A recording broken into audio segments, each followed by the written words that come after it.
Hello बच्चों, आज हम बिहारी द्वारा रचित बिहारी सत्सई से कुछ पद हैं उनको हम उनका अध्ययन करेंगे, जिसमें हम देखेंगे भक्ति नीति श्रृंगार के दोहे।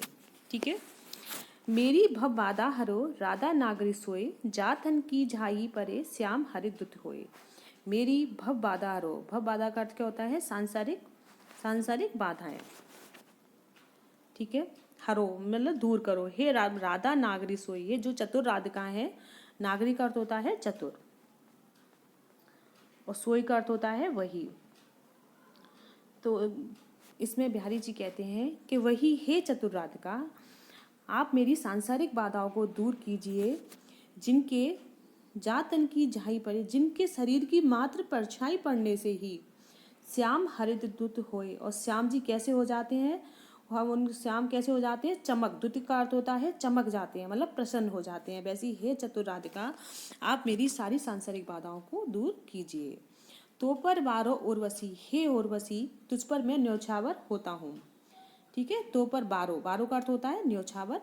उर्वशी यहाँ अप्सरा के लिए आया है कि हे अप्सरा रूपी उर्वशी, मैं तुझ पर न्योछावर होता हूँ। सुने राधिके सुजान, हे राधिके सुजान, हे राधिका, हे चतुर राधिका, आप सुनिए। तू मोहन की उर्वशी, तू मोहन की उर्वशी, इसमें क्या है? यहाँ पर है ना, राधिका को अप्सरा के समान बताकर कहते हैं कि हे राधिका, हे चतुर राधिका, आप अप्सरा के समान मोहन के हृदय में बसी हुई हो। हवे उर्वशी समान, आप उर्वशी के समान उनके हृदय में बसी हुई हो। बंधु बहे का दीन के तार्यो रघुराही। तो इसमें देखिए बिहारी जी क्या कहते हैं। बिहारी जी इसमें श्री कृष्ण को उल्हाना देते हुए कहते हैं कि वैसे तो आप दीन बंधु कहलाते हो, बंधु बहे दीनन के, वैसे तो आप दीन बंधु कहलाते हो, और आप हे रघुराई, हे श्री कृष्ण, आप कहते हो कि आपने सबका उद्धार किया है, और आप कहते हो कि आपने सबका उद्धार किया है। तूड़े तूड़े फिरत हो झूठे व्रत का है, और आप वैसे ही फूले फूले फिर रहे हो कि हाँ मैंने इसका उद्धार किया, मैंने उसका उद्धार किया, और आप वैसे ही झूठ, आपने व्यर्थ में ही आप अपनी प्रशंसा में झूठ मतलब फूले फूले फिर रहे हो, घूम रहे हो। लेकिन मैं तो आपका सत्य ये जब जानूंगा जब आप मुझ जैसे पापी का उद्धार करोगे। ठीक है। कब को टेरतु दीन रट होत न श्याम सहाई, तुमहु लागी जगत गुरु जग नायक जगबाई। तो देखिए इसमें बिहारी जी क्या कहते हैं बच्चों कि कब को टेरतु दीन रट होत न श्याम सहाई, के हे श्याम, मैं कब से आपको टेरतु, टेरतु का अर्थ होता है टेरना, पुकारना, बुलाना। तो कहते हैं कि मैं कब से आपको बुला रहा हूँ, दीन रट, दीनता भरी बाड़ी में मैं कब से आपको बुला रहा हूँ श्याम श्याम, पर हे श्याम, आप मेरी सहाई, सहाई माने आप मेरे सहायक नहीं हो रहे हैं, आप मेरी सहायता नहीं कर रहे हैं। आप क्यों मेरी सहायता नहीं कर रहे हो? तुमहु लागी जगत गुरु, हे कन्हैया, तुम्हें भी, हे जगत के गुरु, या जगत गुरु किसके लिए आया? श्री कृष्ण के लिए आया है। हे जगत गुरु, ऐसा लगता है कि तुम्हें भी जग नायक जग बाय, कि तुम्हें भी ये सांसारिक हवा लग गई है, इसलिए अब तुम मेरी बातों को नहीं सुन रहे हो, तुम मुझे नज़रअंदाज, मुझे उपेक्षित कर रहे हो। हे कृष्ण, मेरी वाणी क्यों नहीं सुन रहे हो आप? और वो कृष्ण पर ये आरोप इसलिए लगा रहे हैं जिससे कि श्री कृष्ण द्रवित होकर उन पर कृपा दृष्टि डालें। ठीक है। या अनुरागी चित्त की गति समझे नहीं कोई, जो जो बूढ़े श्याम रग त्यों त्यों उज्ज्वल होए। इसमें देखिए विरोधाभास अलंकार है। दूसरा अनुप्रास अलंकार है। और विरोधाभास अलंकार क्यों? इसमें क्या है, देखिए जो जो बूढ़े श्याम रंग, इसमें क्या है, जैसे जैसे मैं श्याम रंग में डूबता हूँ वैसे वैसे मैं उज्जवल हो जाता हूँ, मतलब जैसे जैसे मैं काले में डूब रहा हूँ वैसे वैसे उज्जवल। तो थोड़ा विरोध हो रहा है ना, इसलिए। अब देखिए इसका अर्थ कहते हैं, या अनुरागी चित्त की, कहते हैं कि इस प्रेम भरे हृदय की गति समझे नहीं कोई, जो मेरा प्रेम से भरा हृदय, इसकी गति, इसकी चाल को कोई भी नहीं समझ पाता है, कोई भी नहीं समझ सकता है।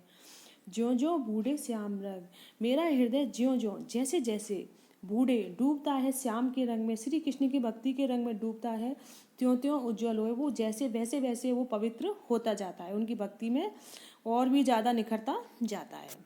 ठीक है। भजन कहो ताते भज्यो, भज्यो न एको बार। अब इसमें बिहारी जी क्या कहते हैं? भजन कहो ताते भज्यो, भजन जिसको भजने के लिए कहा था कि तुम ईश्वर का भजन करो, ताते भजो, उससे तो तू दूर भागता रहा। क्या कह रहे हैं कि जिसका भजन करने के लिए तुझसे कहा, हे मूर्ख व्यक्ति, हे मतलब सांसारिक लोगों को संबोधित करते हुए कहते हैं कि हे मूर्ख व्यक्ति, जिसका भजन करने के लिए तुझसे कहा था, तू उससे तो दूर भागता रहा। तूने उस ईश्वर का स्मरण कभी भी नहीं किया, उसका भजन तूने कभी भी नहीं किया। भजो ना एको बार, लेकिन तूने, हे मूर्ख, तूने उस ईश्वर का स्मरण कभी भी, तूने उसका भजन नहीं किया, कभी तूने उसको याद नहीं किया। दूर भजन जाते कहे, और जिससे तुझे दूर भजने के लिए कहा, मतलब जिससे तुझे जिस सांसारिक विषय वासनाओं से तुझसे दूर रहने के लिए कहा, सोत्यो भजियो गवार, और तू गवार उसी को ज़्यादा बसता रहा, तो उसी में डूबता रहा। तो इसमें बिहारी जी कहना चाहते हैं कि जिस सांसारिक विषय वासनाओं से दूर रहने के लिए तुमसे कहा गया था, तुम उसमें तो डूबते रहे, लेकिन तुमने कभी भी ईश्वर का भजन स्मरण करने को तुमसे कहा, वो तुमने कभी नहीं किया। देखिए नेक्स्ट देखते हैं, आजो तर्योना ही रहो, श्रुति सेवक एक रंग। तो इसमें क्या कहते हैं बिहारी जी कि आजो माने अभी तक,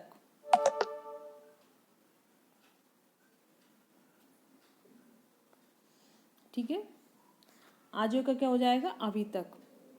तर्योना ही रहा, तर्योना माने कान का आभूषण, तू अभी तक कान का आभूषण ही रहा, श्रुति सेवक एक रंग, तूने एक निष्ठ होकर, श्रुति का अर्थ होता है कान और एक श्रुति का अर्थ होता है वेद, ठीक है। क्या होता है कान, और दूसरा इसके दो मीनिंग है, एक कान होता है, दूसरा वेद होता है। तो कहते हैं कि तू आज तक तर्योना ही रहा, तू आज तक आभूषण, कान का आभूषण ही रहा, तूने एक निष्ठ होकर कान की सेवा करी, लेकिन फिर भी तू कानों में ही रहा, क्योंकि तर्योना किसका बना होता है, सोने का। नाक बास बेसरी लहो, बसी मुक्तन के संग, और उधर ये देख के सोना मुक्तन माने मोतियों का साथ पाकर उसने नाक में बास कर लिया। यह मतलब जो बेसर होती है ना, जो नथ होती है, वो कहते हैं कि सोने ने मोती का साथ लेकर, मोतियों का साथ लेकर उसने नाक में अपना स्थान बना लिया, और नाक किसका प्रतीक होती है, सम्मान का, ठीक है ना, कि अर्थात उसने सम्मान पा लिया। दूसरे अर्थ में क्या, इसके दो मीनिंग है। दूसरा अर्थ ये कहते हैं कि आज तर्योना ही रहो, तेरा आज तक उदाहरण, तेरा आज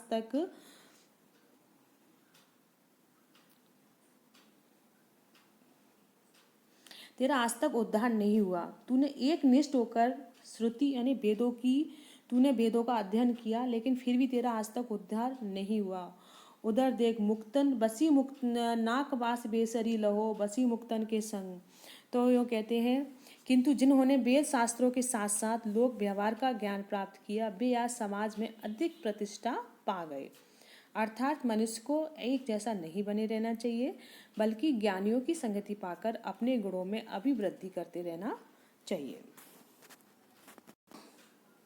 सघन कुंज छाया सुखद, शीतल सुरभि समीर, मनु हवे जातु अजो, वही जमुना के तीर। देखिए इस दोहे में क्या है, इसमें बिहारी जी कहते हैं कि गोपियों का मन बार बार यमुना के तट पर जाने के लिए करता है। और क्यों करता है उसे देखते हैं। मनु हवे जातु अजय वही, गोपियाँ कहती हैं कि हमारा मन बार बार वही जमुना के तीर, हमारा मन बार बार उसी जमुना के तट पर जाने को कर रहा है, जहाँ पर सघन कुंज छाया सुखद, जहाँ पर घनी घनी जो पेड़ थे, पेड़ों की छाया और बहुत ही ज़्यादा सुखदायी लगती थी, और शीतल ठंडी और सुगंधित हवाएं चलती थी। कहाँ पर जाने को मन कर रहा है गोपियों का, जहाँ पर घने पेड़ों की छाया जो कि बहुत आनंद देती थी, और ठंडी सुगंधित हवाएं चलती थी, जहाँ हम श्री कृष्ण के साथ में रास रचाते थे। उस यमुना के तट पर, उस यमुना के तीर पर हमारा बार बार जाने को मन कर रहा है। सोवत ओढ़ पीत पटु, श्याम सलोने गात, मानो नील मणि शैल पर अतप पर्यो प्रभात। यहाँ उत्प्रेक्षा अलंकार है। मानो में कौन सा अलंकार हो गया, उत्प्रेक्षा। सोवत ओढ़े पीत पटु, बिहारी जी कहते हैं सोहत माने सुशोभित हो रहे हैं, सोअत का अर्थ क्या होता है? सुशोभित होना। ओढ़े माने पहनकर। पीत पटु का अर्थ होता है पीले वस्त्र पहनकर। पीले वस्त्र पहनकर श्याम सलोने गात। जो श्याम रंग के जो श्याम रंग के शरीर के जो श्री कृष्ण जी हैं, वो पीले वस्त्र पहन के ऐसे सुशोभित हो रहे हैं, ऐसे लग रहे हैं मानो, ऐसा लगता है मानो कि नीलमणि शैल पर, कैसा लग रहा है कि नीलमणि का जो पहाड़ है, जो पर्वत है, उस पर सूर्य का क्या पड़ा हो? प्रकाश। ठीक है, अतप पर्यो प्रभात, उस पर सूर्य का प्रकाश पड़ा हो, सूर्य की पीली किरणें पड़ी हो। ठीक है, यही आस अटक्यो रहतु अली गुलाब के मूल, हवे हवे है फिरी बसंत ऋतु इन डारन वे फूल। यही आस, इसी आशा में, अटक्यो माने अटका रहता है। कौन? अली, भौरा, गुलाब के मूल यानी कि उनकी जड़ों पे। हवे फेरी बसंत ऋतु, कि फिर बसंत ऋतु आएंगी और फिर इन पर फूल आएंगे, इसी आशा में जो भौरा है, जो भंवरा है, वो उस पर अटका रहता है। तो देखिए इसके अर्थ को हम देखते हैं। इस पंक्ति के माध्यम से कवि बिहारी ने मोह जाल में जो फंसे हुए मनुष्यों पर व्यंग किया है। किस पर व्यंग किया है? जो मोह जाल में फंसे हुए मनुष्य होते हैं ना, जो मोह को नहीं छोड़ते, जो सांसारिक मोह को नहीं छोड़ते, बस उन्हीं में फंसे रहते हैं, उन मनुष्यों पर व्यंग करते हुए बिहारी जी कहते हैं कि ग्रीष्म ऋतु में गुलाब का पौधा सूख जाता है, किंतु फिर से बसंत आने पर इसकी जो डालियाँ हैं उन पर फूल आएंगे, इस आशा में जो भंवरा है वो गुलाब की जड़ों में अटका रहता है, उसी में बैठा रहता है। इसी प्रकार वे मनुष्य जो कभी समृद्ध थे किंतु अब उनकी स्थिति वैसी नहीं रही, फिर भी वे इसी आशा में रहते हैं कि उनके पहले जैसे अच्छे दिन अवश्य आएंगे। को छूटियो यही जाल परी कत कुरंग अकुलात, ज्यों ज्यों सूरजी बज्यो चहत त्यों त्यों उर्जत जात। देखिए इस दोहे में बिहारी जी ने जाल में फंसे हिरण के माध्यम से बिहारी जी संदेश देना चाहते हैं कि जो मनुष्य एक बार सांसारिक माया जाल में फंस जाता है, उसका इस सांसारिक माया जाल से छूटना मुश्किल है। ठीक है, क्या कहना चाहते हैं कि जो मनुष्य इस सांसारिक जाल में एक बार फंस जाता है, उसका सांसारिक माया जाल से छूटना मुश्किल है। तो कहते हैं को छूटी यही जाल से, इस जाल से कौन छूटा है? कत कुरंग अकुलात, हे हिरन तू क्यों अकलाता है, तू क्यों इतना बेचैन हो रहा है? ज्यों ज्यों सूरजी बज्यो चहत, ज्यों ज्यों जैसे जैसे सूरजी माने जैसे जैसे तू इसमें से निकलना चाहेगा, सुलझ कर भागना चाहेगा, त्यों त्यों उलझत जा, तू उतना ही इसमें उलझता जाएगा, क्योंकि इस सांसारिक जो इस सांसारिक माया जाल में को आज तक कोई भी नहीं तोड़ पाया है, तो तू कैसे इसे तोड़ लेगा इस जाल को। बतरस लालच लाल की मुरली धरी लुकाए, सोए करे बहुन हंसे देन कहे नट जाए। इसमें देखिए बिहारी जी कहते हैं, इसमें क्या है, बिहारी जी कहते हैं कि भगवान श्री कृष्ण अधिकतर समय बांसुरी बजाने से व्यतीत करते थे। गोपियों को लगता है कि बांसुरी के कारण ही श्री कृष्ण हमसे बात नहीं करते हैं, इसलिए जो गोपियां हैं वो श्री कृष्ण की बांसुरी को छुपा लेती हैं। बतरस लालच लाल की मुरली धरी लुकाए। यह बतरस का अर्थ होता है बातों का आनंद, बातों का आनंद देने वाले लाल, कौन? श्री कृष्ण की धरी लुकाए, जो मुरली होती है उनकी, वो मुरली को क्या कर लुकाए मुझसे छुपा देती है। ठीक है, बातों को आनंद देने वाले अर्थात श्री कृष्ण की मुरली को वो छुपा देती हैं। और जब श्री कृष्ण उनसे कहते हैं कि तुमने बांसुरी ली है, तो वो सोह करे बोहन हंसे, वो सौगंध देती हैं, लेकिन है ना आंखों से ऐसे इशारे करते हुए हंसती हैं। और जब श्री कृष्ण उनसे देने के लिए कहते हैं तो वो बिल्कुल मना कर देती हैं कि नहीं, हमने तो आपकी बांसुरी ली नहीं है। तो वो मुकर जाती हैं, झूठ बोल जाती हैं। पर वो देना क्यों नहीं चाहती? क्योंकि उनको लगता है कि इस बांसुरी की वजह से ही श्री कृष्ण उनसे ज़्यादा बातें नहीं करते हैं। नाच अचानक ही उठे बिनु पावस बन मोर, जानत ही हो नंदित करी यह दिसी नंद किशोर। तो देखिए बच्चों, इसमें क्या है, बिहारी जी कहना चाहते हैं इसमें कि भगवान श्री कृष्ण है ना, उनका वर्ण, उनका जो रंग है वो घन के समान श्याम है। घन का अर्थ क्या होता है? बादल। तो जैसे बादल का रंग काला होता है, वैसे ही श्याम का रंग कैसा है, सांवला काला रंग है। इसलिए जो श्याम है, जो श्री कृष्ण है, उनको घनश्याम भी कहा जाता है। तो क्या होता है कि जो घन के समान श्याम होने के कारण, जैसे घन के समान काले रंग होने के कारण जो श्री कृष्ण जब आते हैं तो मोरों को एकदम मन में भ्रम हो जाता है। मोर समझते हैं कि बादल आ गए, मतलब श्री कृष्ण सामने से आ रहे होते हैं और मोरों को क्या लगता है, बादल आ गए, और वो समझती हैं कि वर्षा ऋतु का आगमन हो गया और वो आनंदित होकर नाचने लगती हैं। ठीक है, अब हम इसे देखते हैं कि नाच अचानक ही उठे बिनु पावस बन मोर। तो ये तो आप सभी जानते होंगे बच्चों कि मोर अधिकांश कब नाचते हैं, जब वर्षा ऋतु आती है, जब वर्षा हो रही होती है, वर्षा ऋतु का जब आवास होता है उस समय मोर नाचते हैं। तो क्या होता है कि नाच अचानक ही उठे, मोर अचानक नाचने लगते हैं। बिनु पावस बन मोर, वर्षा ऋतु नहीं आई होती है लेकिन मोर अचानक नाच रहे होते हैं। जानत हो नंदित करी यह दिसी नंद किशोर, क्योंकि उनको ऐसा लगता है जब श्री कृष्ण आते तो उनको लगता है कि घन आ गए हैं, घनश्याम आ गए हैं, और वो नाचना प्रारंभ कर देते हैं। ठीक है, लिखन बैठी जाकी छवि गई गई गर्भ गरूर, बहे न केत जगत के चतुर चितेरे कूर। लिखन बैठी, लिखने बैठी, जाकी जिसकी छवि, लिखने के लिए क्या बैठी थी, जिसकी छवि, गही गही गर्भ गरूर, और उसका जो भी घमंड था, उसको मन में घमंड था कि हाँ मैं इसकी छवि बिल्कुल उतार लूँगी, मैं ऐसी बिल्कुल उसको, मैं इसकी बिल्कुल छवि पूरी इस बना लूँगी, लेकिन उसका सब घमंड चला गया। तो इसमें बिहारी जी क्या कहना चाहते हैं कि कोई भी कुशल चित्रकार, इसमें क्या कहना चाहते हैं कि नायिका जिसका रूप सौंदर्य की छवि पल पल में बदलती थी, एक नायिका जिसका सौंदर्य इतना सुंदर था कि उसके सौंदर्य की छवि पल पल में बदलती थी। जबकि चित्र बनाने के लिए छवि का क्या होता है, जैसे कोई चित्रकार अगर आपका फोटो बना रहा है ना, तो उसके लिए क्या होता है कि उस चित्र का स्थिर होना जरूरी है, जब तो चित्रकार उसे देख के बनाएगा। लेकिन पल पल में जब छवि में परिवर्तन के कारण जो कुशल चित्रकार भी उस सौंदर्यवर्ती नायिका का चित्र नहीं बना पाया, तो उसका जो घमंड था वो सब उसका चूर चूर हो गया। ठीक है, बहिना के जगत के चतुर चितोरे कूर, और वो उस नायिका का चित्र नहीं, क्रूर का मतलब है नहीं बना पाया। ठीक है, झीने पट में झुलमली झलकती ओप अपार, सुर तरु की मनुष्य सिंधु में लसती सपल्लव डार। तो देखिए इसमें बिहारी जी क्या कहना चाह रहे हैं।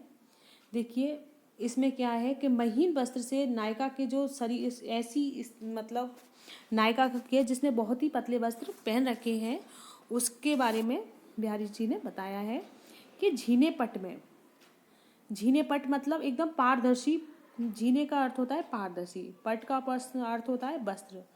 पारदर्शी पारदर्शी पट वस्त्र में झुलमली झलकती ओप अपार, जो नायिका है उसने एकदम पारदर्शी वस्त्र पहन रखे हैं और उसमें झिलमिला रही, उसकी जो शारीरिक जो सौंदर्य है, जो शरीर की सौंदर्य है, वो सब उसमें से झिलमिला रहा है उसका शरीर। ठीक है ना, और उसे देखकर ऐसा लगता है, झीने पट में जो नायिका का सौंदर्य जो झलक रहा है, उसको देखकर ऐसा लगता है कि मानो सुर तरु मानो सिंधु में लसती सब पल्लव डार। सुर तरु माने कल्प वृक्ष, सिंधु माने समुद्र में, कि जो कल्प वृक्ष है उसकी समुद्र में सब पल्लव डार, मतलब अपने पल्लव पत्तों सहित उसमें डार उसमें लेटी हुई दिखाई दे रही हैं। ठीक है, जैसे समुद्र के जल में कल्प वृक्ष की डालियां पत्तों सहित हिल रही है। कैसा लग रहा है नायिका का शरीर उस पारदर्शी वस्त्र में, जैसे कि समुद्र के जल में कल्प वृक्ष की डालियां पत्तों सहित हिल रही हैं। ठीक है, पत्तों सहित हिल रही हैं। कहत नटत रीजत खिजत मिलत खिलत लजियात, भरे भौन में करत हैं नैनन ह्यू से बात। अब इसमें क्या है बच्चों, इसमें बिहारी जी बताते हैं, इस दोहे के माध्यम से कहना चाह रहे हैं कि अन्य लोगों के एक मतलब भवन में बहुत सारे लोग बैठे हुए हैं, उसी भवन में नायक नायिका बैठे हुए हैं, वो आपस में एक दूसरे को इशारा कर रहे हैं। ठीक है, बोल नहीं रहे हैं, बस आंखों ही आंखों में उनके इशारे हो रहे हैं। कहते हैं जब नायक कुछ कहता है तो नायिका मतलब जब नायक कुछ कहता है तो नटत, तो नायिका मतलब अपनी सिर हिला के वो कर देती है, बिल्कुल नायिका अपने सिर को हिला देती है ना के उसमें कि नहीं। जब नायिका मना करती है तो नायक उसकी इस अदा पर और भी ज़्यादा मतलब रीझ जाता है, उसे और भी ज़्यादा उसे मतलब वो जो उसकी अदा है वो उस पर रीझ जाता है। जब नायक उस पर रीझता है तो नायिका को फिर उस पर खिजत माने गुस्सा आता है, क्रोध आ जाता है। मिलत, फिर दोनों की इसमें आंखें मिल जाती हैं। फिर आप आपस में एक दूसरों से बात करते हैं। फिर अचानक नायिका को क्या होती है, लाज आ जाती है, सबके को कोई देख ना ले उन्हें इस तरह से करते हुए। भरे भवन में करते हैं, और पूरे भवन में जिसमें बहुत सारे लोग बैठे हुए हैं, भवन का होता है भवन, उस भवन में बैठे हुए दोनों नैनन हुई से बात, दोनों आपस में आंखों ही आंखों में बातें कर रहे हैं। ठीक है, और कैसे बात कर रहे हैं कि नायक नायिका से कुछ कहता है, फिर नायिका उसमें कुछ मतलब मना कर देती है। जब नायिका मना करती है तो नायक उसकी इस अदा पर एकदम और ज़्यादा फिदा वो हो जाता है। जब नायिका फिर इस इतने में जब नायक कुछ ऐसी हरकत करता है तो नायिका को खिजत, उसको क्रोध आता है। फिर दोनों की निगाहें मिलती हैं। इस तरह से दोनों पूरे भवन में आंखों ही आंखों में इशारे कर रहे हैं, आंखों ही आंखों से बातें कर रहे हैं। कागद पर लिखत न बनत, कहत संदेशु लजात, कहूँ सबू तेरी हियो मेरे हिये की बात। देखिए इसमें क्या होता है बच्चों कि जो नायिका है वो अपने नायक को पत्र लिखने के लिए बैठती है। कागज पर लिखत ना बनत, लेकिन जब वो लिखने बैठती है तो उस पर कुछ लिखते ही नहीं बनना है, वो कुछ लिख ही नहीं पाती है। अश्रु प्रवाह के कहत संदेशु लजात, कागज पर उससे कुछ लिखते हुए नहीं बनना है, और उसे कहती हुए जो संदेश वाहक होता है, संदेशु का अर्थ होता है संदेश वाहक, जैसे डाकिया होता है ना पोस्टमैन, तो संदेश वाहक को उसे संदेश बोलने में उसे लाज आ रही है, उसे शर्म आ रही है। कहे सबू तेरी हियो मेरी हिय की बात, और अरे प्रियतम को भेजूँ कैसे संदेश, तो वो कहती है कि मैं अपने प्रीतम को कैसे संदेश भेजूँ, मुझे कहने में अपने हृदय की बात उसके हृदय तक कहने में मुझे बहुत लाज आ रही है। देखिए इसको एक बार और समझते हैं। कागज पर लिखत ना बनत, कहत संदेशु बात। इसमें जो नायिका है वो अपने प्रियतम के लिए, नायक के लिए पत्र लिखना चाहती है, लेकिन कागज पर लिखत ना बनत, लेकिन उसे कागज पर नहीं लिखा जा रहा, उसे नहीं समझ में आ रहा कि मैं क्या लिखूं। और संदेशु का अर्थ होता है पोस्टमैन, डाकिया, और जो संदेश वाहक होता है उससे कहने में उसे शर्म आ रही है कि उससे वो कैसे कहे कि वो जाके नायक से ऐसे ऐसे कह दे, और वो सारी बातें संदेश वाहक से कहने में उसे लाज आ रही है, शर्म आ रही है। कहियो सब तेरे ही हो, फिर वो अपने मन ही मन में सोचती है, लेकिन जब वो कुछ नहीं कर पाती तो अपने मन में नायिका अपने मन से मतलब अपने आप को समझाती है और अपने मन से कहती है कि हम दोनों की स्थिति सेम ही तो होगी, मतलब दोनों की स्थिति समान ही तो होगी। कहियो सब तेरी ही हो, अब उससे मतलब क्या ही कहना, जैसे मेरे हृदय की स्थिति है वैसे ही उसके हृदय की भी स्थिति सेम ही होगी, तो इसमें पत्र भिजवाने की क्या ही आवश्यकता है। तो वो ऐसे कह के अपने मन को संतुष्ट कर लेती है। कहत सवे बेदी दियो अकु 10 गुनो होतु, तिये ललार बेदी दिए अनगिनतु बढ़त उदेतु। क्या कह रहे हैं, कहत सवे बेदी दिए अकु 10 गुनो होतु, तिये ललार बेदी दिए अनगिनतु बढ़तु उदेतु। कहते सब बेंदी दिए अंकु, तो कहते हैं इसमें गणितीय नियम के अनुसार बिहारी जी कहते हैं कि किसी संख्या के आगे, अंक का अर्थ होता है संख्या, किसी संख्या के आगे बेंदी यानी कि बिंदी लगाने से उसका मूल्य 10 गुना हो जाता है। कैसा हो जाता है, 10 गुना हो जाता है। किंतु तिये लिलार बेंदी दिए, तिये माने स्त्री, जब स्त्री अपने लिलार यानी कि माथे पर जब बिंदी लगाती है तो जो उसकी सुंदरता है वो अनगिनत हो जाती है। कैसे, जो सौंदर्य है उसका अनगिनत बढ़ जाता है, यानी कि सौंदर्य उसका बहुत ज़्यादा हो जाता है। डिटी ना परंतु समान दुति, कनक कनक से गात, भूषण कर कर कस लगत, परसी पिछाने जात। क्या है, डिटी ना परंतु समान दुति कनक कनक से गात, भूषण कर कर कस लगत, परसी पिछाने जात। देखिए इसमें अतिशयोक्ति अलंकार है। इसमें नायिका के अत्यधिक गोरे वर्ण की बारे में बताया गया है कि डिठी का अर्थ होता है दृष्टि, ना परतु समान द्युति कनक कनक से गात। ठीक है, तो इसमें बिहारी जी कहते हैं कि नायिका बहुत अत्यधिक गोरी वर्ण की है। नायिका कैसी है? बहुत ज़्यादा गोरी है और उनके गोरे वर्ण की दमक सोने के समान है। उनकी गोरे वर्ण की द्युति चमक कैसी है? सोने के समान है। उनका शरीर कैसा है? कनक से गात। गात का अर्थ होता है बच्चों शरीर। जो उनका शरीर है वो सोने के समान है। इस कारण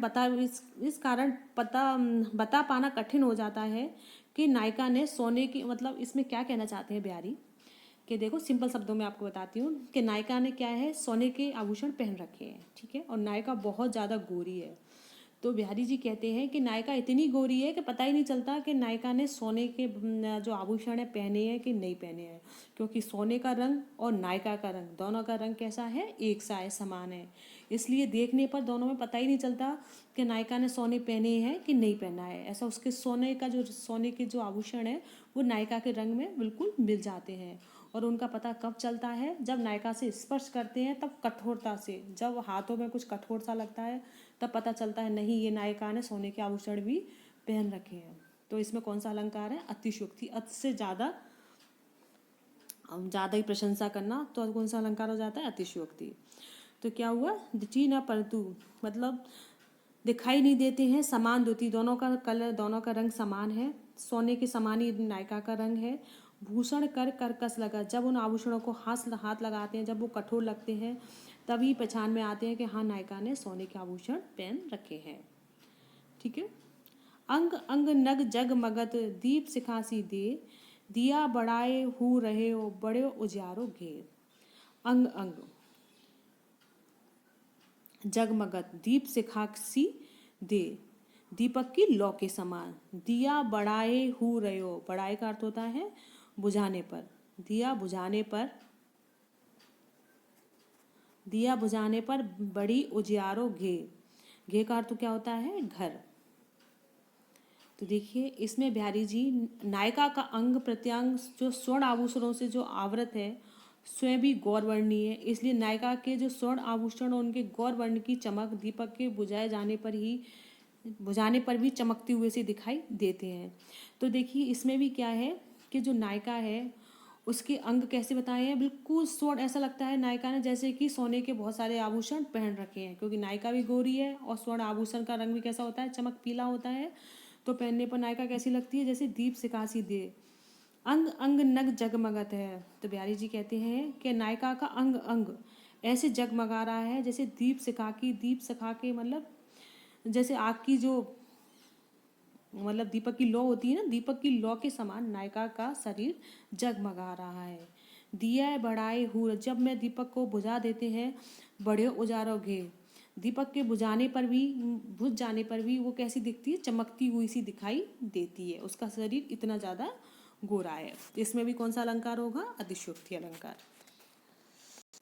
शब्दार्थ देख लेते हैं। भव का अर्थ होता है संसार। सुरतरु का क्या होता है? कल्पवृक्ष। जगवायु, संसार की वायु या संसार का बुरा प्रभाव। अनुरागी मीन्स प्रेमी। उदेतु माने प्रकाश या शोभा। पर्शी का अर्थ होता है स्पर्श। पत्रस माने बातचीत का आनंद। नट जाए यानी मुकर जाना। लसती का अर्थ होता है विलास करती हुई। गे का अर्थ होता है घर। बूढ़े यानी कि डूबना। कनक का अर्थ होता है सोना। पावस माने वर्षा ऋतु। और लुकाई का अर्थ क्या होता है? छिपाना। और सलोने के माने क्या होता है? सुंदर। बिहारी सतसई में किस रस की प्रधानता है? तो देखिए बिहारी सतसई में श्रृंगार रस की प्रधानता है। ठीक है। बिहारी के काव्य की शैली कैसी है? बिहारी जी की जो काव्य शैली है वो मुक्तक काव्य शैली है। कौन सी काव्य शैली है? मुक्तक काव्य शैली है। देखिए क्वेश्चन देखते हैं। कब को टेरतु दीन रट, जग नायक जग बाय। प्रस्तुत द्वय में कवि ने उलाहना देते हुए किस पर कटाक्ष किया है? किस पर कटाक्ष किया है? ईश्वर पर।